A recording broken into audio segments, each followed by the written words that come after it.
Hi అండి, welcome to my channel. అందరూ ఎలా ఉన్నారండి? బాగున్నారా? మీరందరూ బాగుండాలని మనస్ఫూర్తిగా దేవుణ్ణి అయితే కోరుకుంటున్నానండి. ఫ్రెండ్స్, నా వీడియో ఇప్పుడే చూస్తున్నట్టయితే ప్లీజ్ లైక్, షేర్, సబ్స్క్రైబ్ చేసుకోండి ప్లీజ్. నేనైతే చాలా రోజులు అయింది కదండి లాంగ్ వీడియో పెట్టి. ఈరోజైతే లాంగ్ వీడియో చేశాను. అది కూడా ఎగ్ కర్రీ చేశానండి.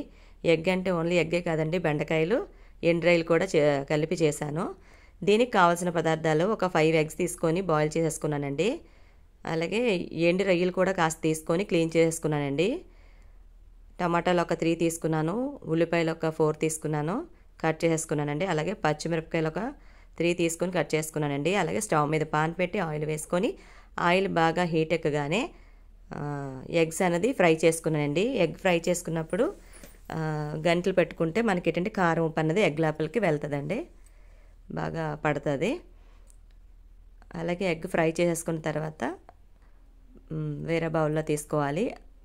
ఎండు రొయ్యలు కూడా వేసుకొని బాగా ఫ్రై చేసుకోవాలండి గోల్డెన్ బ్రౌన్ షేడ్లో. అది కూడా వేరే బౌల్లో తీసుకోవాలండి. అలాగే ఆ పాన్లోనే ఉల్లిపాయలు, పచ్చిమిరపకాయలు, కరివేపాకు గోల్డెన్ బ్రౌన్ షేడ్ వచ్చినంత వరకు వేయించుకోండి.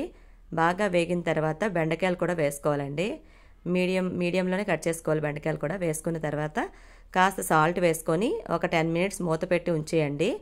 అది బాగా మగ్గిన తర్వాత టమాటాలు కట్ చేసుకున్నాం కదండి, అవి కూడా వేసుకోవాలి. కారం వేసుకోవాలి. రుచికి తగినంత సాల్ట్ వేసుకోండి. ధనియాలు, జీలకర్ర పొడి వేసుకొని మళ్ళీ ఒక 5 మినిట్స్ మూత పెట్టి మగ్గనివ్వండి. ఆ తర్వాత చింతపండు రసం వేసుకోవాలండి. పెద్ద సైజు టమాటా అంత చింతపండు రసం తీసుకొని వేసుకోవాలండి. అది బాగా దగ్గరికి గ్రేవీలాగా అవ్వాలండి. చిక్కగా పడితేనే పులుసు అనేది మంచి టేస్ట్ ఉంటుంది. అలాగే చిక్కగా పడిన తర్వాత ఎగ్స్ కూడా వేసేసుకోవాలి. మళ్ళీ ఒక 5 మినిట్స్ బాగా మగ్గనివ్వాలి ఎగ్స్ వేసాక. అలాగే మళ్ళీ కొత్తిమీర కూడా వేసుకొని ఒక 10 మినిట్స్ మళ్ళీ ఇంకా బాగా మగ్గనివ్వాలండి. అంతేనండి, ఎంతో టేస్టీగా సింప్లీగా అయిపోయే గుడ్డు ఎండినత్తాలు బెండకాయ పులుసు అయితే అయిపోయింది. చాలా టేస్టీగా ఉందండి. మనకి రైస్లోకి సూపర్గా ఉంటుంది.